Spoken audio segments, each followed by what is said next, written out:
कोपरगाव शहरानजीक असलेल्या नगर मनमाड महामार्गावरील गोदावरी नदीवरील मोठ्या पुलावर स्कॉर्पिओ कार क्रमांक MH16 DG 2666 आणि स्कोडा कार क्रमांक MH43 BE 2080 ही दोन्ही वाहने समोरासमोर धडकल्याने भीषण अपघात झाला असून या 2 जण जखमी झाल्याची प्राथमिक माहिती मिळत आहे।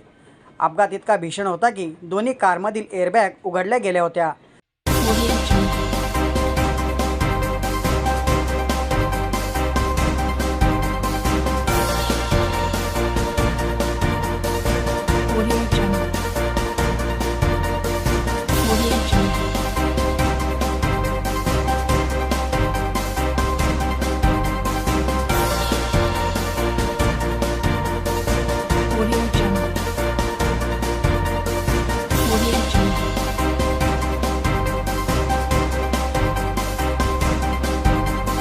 वाहने एकमेकांमध्ये अडकलेली होती।